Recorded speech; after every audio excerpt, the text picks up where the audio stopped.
Hi there and welcome back to the channel. We are gonna talk about today how to hold your yarn and your hook.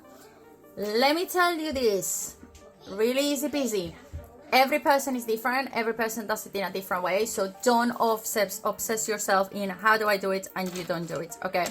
So you have to hold your yarn because otherwise it's just not gonna work. It's gonna be so loose and it's gonna be a mess.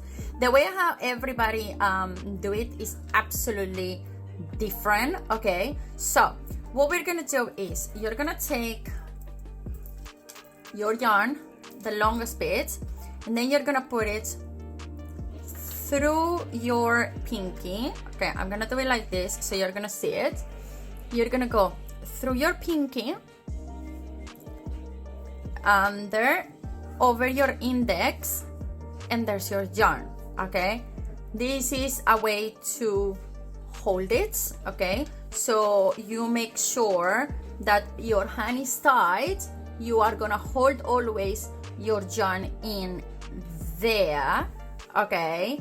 And then you're gonna move along and then with the fingers, we're gonna recap a little bit on last week's video of how to do a slip knot. I'm gonna do it my way, so keep that in mind. Remember, was like you put the yarn over your two fingers, you hold with your thumb, go across, do an X, go under, take your hook, pull your yarn, and then there is your slip knot.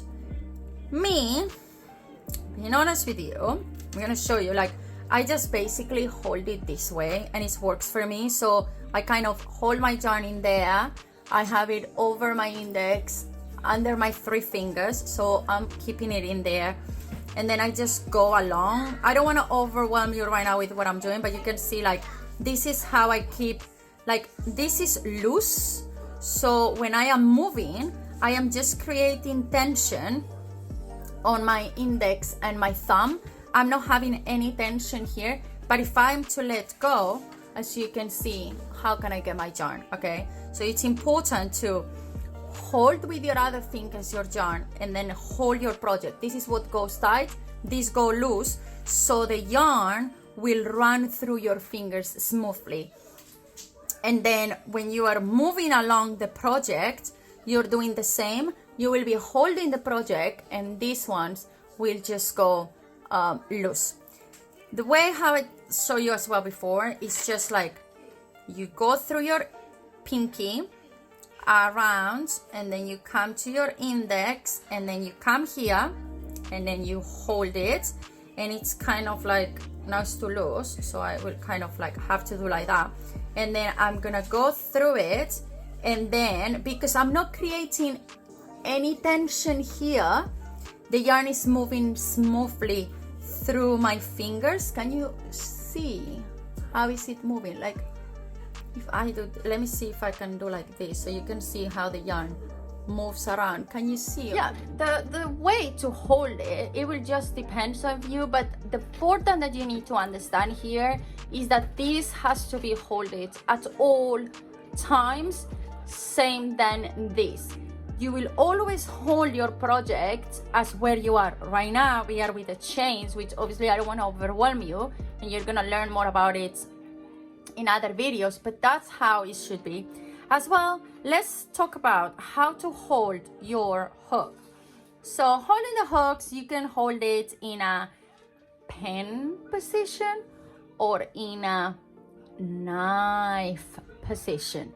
Once you get along with crocheting, you will find your own ways to do this, believe me, and depends on the project, you will just go along with it. Normally, I will be more of a pencil position rather than have my index there, but I sometimes go like this if I have to go inside really small projects and I have to like pull that away, okay? So we need to keep that in mind, but this is my way. I normally, as I say, put that in there, or even three fingers, hold my project. This is my way of holding the hook, and I just go along and I just work. I could say this hand normally will stay in place at all times.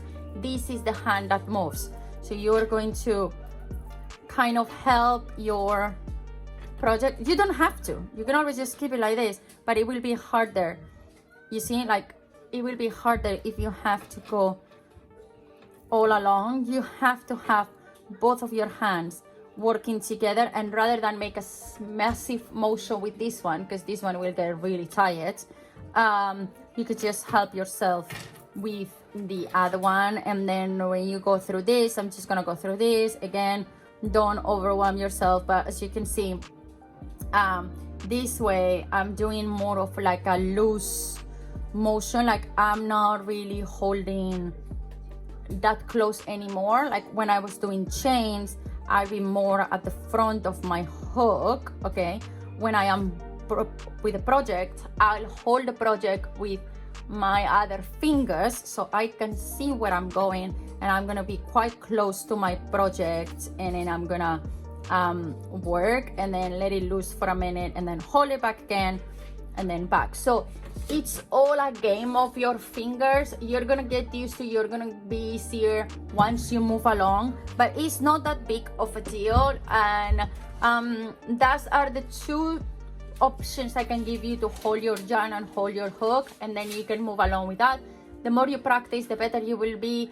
There's certain people that we have some issues with our fingers. I have always an issue with my middle finger. It tends to go funny and get I don't know, like my muscles don't work properly on that finger. I think I was really tired from all the work that I do, but yeah, I don't really use that finger much. I use more the others, and I let that one rest rather than do a lot with the middle finger and then get it tired and then it get all stuck and painful. So that's just me, but I hope this little how to hold your yarn and hook have helped you a lot. And if it did, give it a huge thumbs up. Don't forget to subscribe, and don't forget to come back next week with another video.